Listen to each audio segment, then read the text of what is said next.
Praise the Lord. கர்த்தருக்கு மகிமை உண்டாவதாக. இந்த நாளிலே கர்த்தருடைய வார்த்தை மூலமாய் உங்கள் யாவரையும் சந்திப்பதிலே நான் மிகுந்த மகிழ்ச்சி அடைகிறேன். நீதிமொழிகளின் புத்தகம் 22ஆம் அதிகாரம் 6ஆம் வசனம், பிள்ளையானவன் நடக்க வேண்டிய வழியிலே அவனை நடத்து, அவன் முதிர் வயதிலும் அதை விடாதிருப்பான் என்று சொல்லப்பட்டிருக்கிறது. அன்பான தேவனுடைய பிள்ளைகளே, தேவன் நம்முடைய கையில் கொடுத்த பிள்ளைகளை நாம் சரியான பாதையிலே வழிநடத்துவதற்கு நாம் ஒவ்வொருத்தரும் உத்தரவாதிகளாக இருக்க வேண்டும்.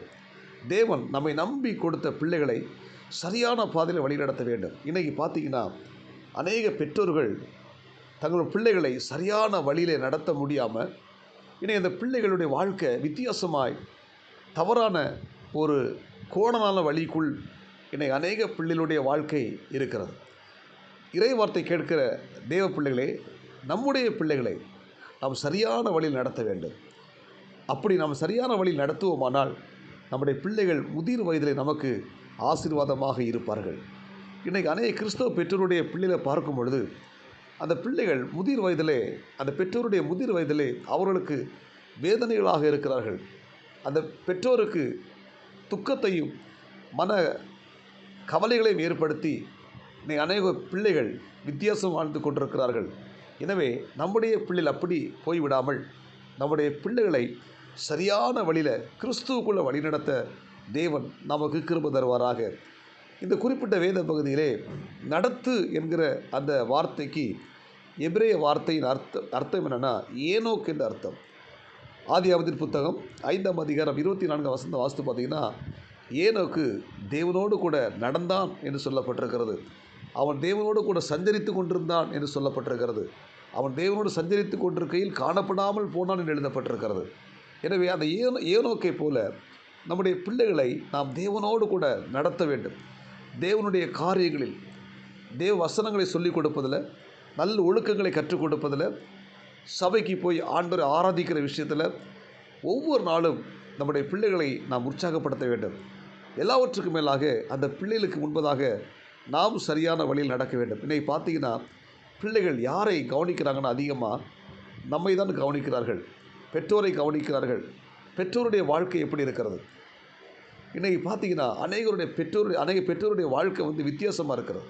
அதனால் அந்த பிள்ளைகள் தேவனை விட்டு விலகி துன்மார்க்கமான பாவ ரீதியான காரியத்தில் இன்றைக்கி ஈடுபட்டு அநேக பிள்ளைகள் தங்கள் வாழ்க்கையில் வித்தியாசமான பாதையில் வாழ்ந்து கொண்டிருக்கிறார்கள். எனவே இந்த இறைவார்த்தை கேட்கிற தேவனுடைய பிள்ளைகளை, உங்களுடைய பிள்ளைகளும் என்னுடைய பிள்ளையும் சரியான பாதையில் நடத்துவதற்கு தேவன் நமக்கு கிருபை தருவாராக. எனவே நம்முடைய கையில் இருக்கிற பிள்ளைகளை நாம் சரியான வழியில் நடத்த வேண்டும். எபேசியர் புத்தகம் 6ஆம் அதிகாரத்தை வாசித்து பார்த்தீங்கன்னா, அது 4ஆம் வசனம் சொல்லுகிறது, பிதாக்களே நீங்களும் உங்கள் பிள்ளைகளை கோபப்படுத்தாமல் கர்த்தருக்கு ஏற்ற சிட்சையிலும் போதனையிலும் அவர்களை வளர்ப்பீர்களாக என்று சொல்லப்பட்டிருக்கிறது. அல்லேலூயா. நம்முடைய கையில் இருக்கிற பிள்ளைகளை கோபப்படுத்தாமல் அந்த பிள்ளைகளை கர்த்தருக்கேற்ற சிட்சைகளிலும் போதனைகளிலும் அவர்களை வளர்க்க வேண்டும் என்று சொல்லப்பட்டிருக்கிறது. எனவே அந்த பிள்ளைகள் தவறு செய்யும்போது சின்ன சின்ன சிட்சைகளை கொடுத்து அந்த பிள்ளைகளை கர்த்தருக்குள்ளே வழிநடத்தி அந்த பிள்ளைகளுக்கு போதகம் பண்ணி அந்த பிள்ளைகளை சரியான வாழ்க்கையில் நாம் வளர்த்த வேண்டும் என்று சொல்லப்பட்டிருக்கிறது.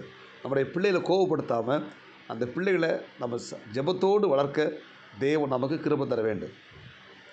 சிம்சோனுடைய பெற்றோர் சிம்சோனை குறித்து அவன் பிறப்பதற்கு முன்பதாகவே அவனை இப்படி வளர்க்க வேண்டும் என்று சொல்லி தூதன் அந்த பெற்றோரிடம் சொல்லுகிறான். அந்த பெற்றோர்கள் திரும்பவும் ஆண்டவர்கிட்ட போய் கேட்குறாங்க, ஆண்டவரே இந்த பிள்ளை நாங்கள் எப்படி வளர்க்க வேண்டும் என்று சொல்லி ஆண்டவர்கிட்ட கேட்குறாங்க. ஆண்டவர் சிம்சோனை வளர்க்க வேண்டிய விதத்தை சொல்லுகிறார். அவன் திராட்சரசம் குடிக்கக்கூடாது, அவனுடைய முடி வெட்டக்கூடாது, அவன் கடைசி வரைக்கும் நசரேய விரதம் இருக்கணும். இப்படி அந்த சிம்சோனை குறித்து ஆண்டவர் அவனை இப்படி தான் வளர்க்க வேண்டும் என்று சொல்லி ஆண்டவர் சொல்லுகிறார். அதே போல் அந்த பெற்றோர்கள் சிம்சோனை அப்படி தான் வளர்த்தார்கள். அல்லேலூயா. சரியான வழியில் வளர்த்தார்கள். ஆனால் அவன் வாலிபன் ஆன பொழுது அவன் தேவ சமூகத்தை விட்டு விலகி போனான். அந்த சிம்சோன் வித்தியாசமான பாவத்தில் போய் சிக்கி இறுதியில் தவறான வழியில் போய் அவன் வாழ்க்கை முடிந்து போனது. அன்பான தேவனுடைய பிள்ளைகள், நம்முடைய பிள்ளைகளுடைய வாழ்க்கை அப்படி இருந்து விடக்கூடாது. பிள்ளைகள் தவறு செய்யும்போது அந்த பிள்ளைகளை கண்டிக்கணும். அந்த பிள்ளைகளுக்கு ஆண்டவருடைய வசனத்தை சொல்லிக் கொடுக்கணும். கிறிஸ்துவின் அன்பை சொல்லிக் கொடுக்கணும். பிள்ளைகளை சரியான பாதையில் வழி நடத்தணும். அல்லேலூயா. எனவே தேவன் நம்முடைய கரங்களில் கொடுத்த பிள்ளைகளை நம்ம ஜெபத்தோடு ஆண்டவர்கிட்ட ஒவ்வொரு நாள் உட்கார்ந்து, ஆண்டவரே நீ நான் கையில் கொடுத்த பிள்ளையை நான் எப்படி வளர்க்க வேண்டும் என்று சொல்லிக் கொடுங்க என்று சொல்லி நாம் ஜெபிக்கும் போது ஆண்டவர் நம்முடைய பிள்ளைகளை சரியான வழியில் நடத்தி ஆளாக்கி தேசத்தில் மிகவும் ஆசீர்வாதமான பிள்ளைகளை மாற்றுவார். எனவே நாம் சோர்ந்து போக வேண்டாம். நம்முடைய பிள்ளைகளுக்காக நாம் ஜெபிப்போம். ஒவ்வொரு நாளும் நம்முடைய பிள்ளைகளுக்காக ஜெபிப்போம். பிள்ளைகளுடைய தலையில் கை வைத்து நாம் ஜெபம் பண்ணுவோம். பிள்ளைகளுக்கு வசனத்தை கற்றுக் கொடுப்போம். பிள்ளைகளுக்கு முன்புதான் நாம் சாட்சியாக வாழ்வோம். நம்முடைய பிள்ளைகளை தேசத்துக்கு ஆசீர்வாதமாய் மாற்றுவார். அது மட்டுமல்ல, நமக்கும் ஆசீர்வாதமாக மாற்றுவார். அந்த பிள்ளைகளுடைய பிள்ளைகள் சந்ததிகள் தலைமுறையாய் கர்த்தருக்கு ஆசீர்வாதமாக இருப்பார்கள். எனவே நம்முடைய பிள்ளைகளை சரியான வழியில் நடத்த நாம் தேவ சமூகத்தில் போய் காத்திருந்து ஜெபிப்போம். கர்த்தர் பெரிய காரியங்களை செய்வாராக. ஜெபிப்போமா? பரலோக தேவனே, இந்த காலை நேரத்தில் இறைவார்த்தை கேட்ட ஒவ்வொரு தேவனுடைய பிள்ளைகளுக்காக நான் ஜெபிக்கிறேன். பிள்ளையானவனை நடக்க வேண்டிய வழியிலே அவனை நடத்து. அவன் முதிர் வயதிலும் அதை விடாதிருப்பான்னு சொன்னது போல இந்த சிறு வயதிலே எங்கள் கையில் கொடுத்த பிள்ளைகளை சரியான பாதையில் வழிநடத்த, பிள்ளைகள் செய்கிற தவறுகளை நாங்கள் சுட்டி காட்டி சின்ன சிக்ஷைகளை கொடுத்து அந்த பிள்ளைகளுக்கு வசனங்களை போதித்து நல்ல போதனைகளை கொடுத்து சரியான வழியில் நடத்துவதை எங்களுக்கு வேண்டிய ஞானத்தை கொடுங்க அப்பா. எங்களை கற்றுக் கொடுங்க ஆவியானவரே. எங்கள் பிள்ளைகளை நீங்கள் உங்களுடைய கையில் ஒப்புக் கொடுக்குறோம். ஆஸ்வதியும் ஆண்டவர் இறைவார்த்தை கேட்கிற ஒவ்வொரு தேவனுடைய பிள்ளைகள் ஆஸ்வதிக்கப்பட்டவர்களாக காணப்படணும். பாதுகாத்துக்கொள்ளும். இயேசுவின் நாமத்தில் ஜெபிக்கிறோம் நல்ல பிதாவே, ஆமென். God bless you. உங்கள் யாவரை கர்த்தர் ஆஸ்வதிப்பாராக. இந்த நாள் உங்களுக்கு இனிமையாய் அமையட்டும். ஆமென்.